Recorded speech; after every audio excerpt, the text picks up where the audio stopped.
The 2023 WNBA season delivered record-breaking TV viewership numbers, including the most-watched regular season in 21 years, the most-watched finals in 20 years, and the most-watched All-Star game in 16 years. And yet, average attendance per game was lower than every season in league history between 1997 and 2019.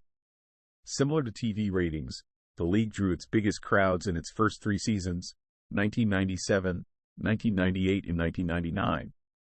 And there was a steady decline in the decade that followed. That trend is starkly different from the NWSL, now in its 12th season, for which attendance has increased consistently over time. Launching with the momentum of the 1996 Olympics, the WNBA benefited from a curiosity factor in its first season, as well as heavy marketing. There was a lot of interest going into that first season, 1999 WNBA All-Star Rebecca Lobo said. People were eager to see, what does a professional women's basketball look like? What does a league backed by David Stern and the league look like? The WNBA launched an iconic advertising campaign with the tagline, "We Got Next," publicizing its start date of June 21, 1997.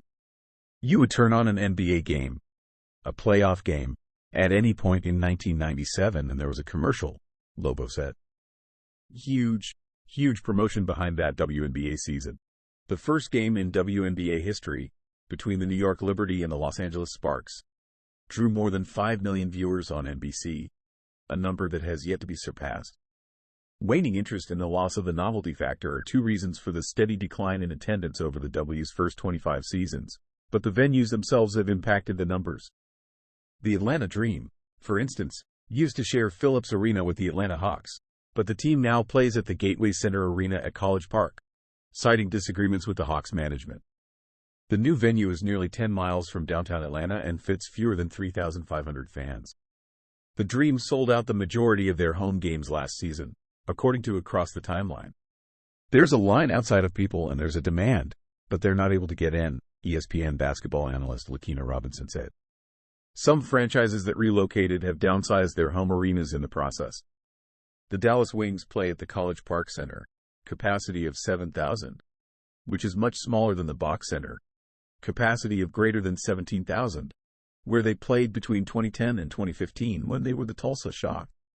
The Wings are planning a move to downtown Dallas in the near future.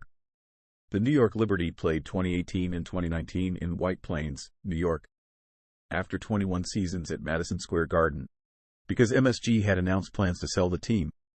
Other teams have moved temporarily over the years for a variety of reasons, including renovations to NBA arenas. All in all, back in 1997, the smallest arena of the 8 WNBA teams was the Compaq Center, which hosted the Houston Comets and sat roughly 17,000. In 2023, 6 of the 12 franchises played home games in venues with fewer than 15,000 seats. This upcoming season, teams are addressing the capacity issue in direct response to the hype surrounding No.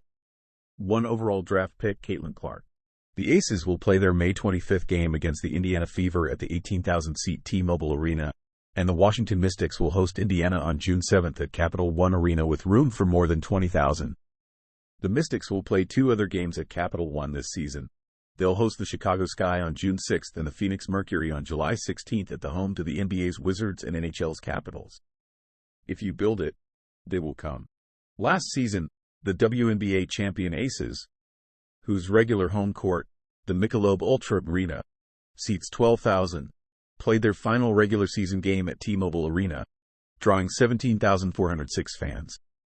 With the most star-studded rookie class in WNBA history, including Clark, Angel Reese, and Camila Cardozo, the league has an opportunity to build off the increased interest in women's college hoops and turn its attendance graph around.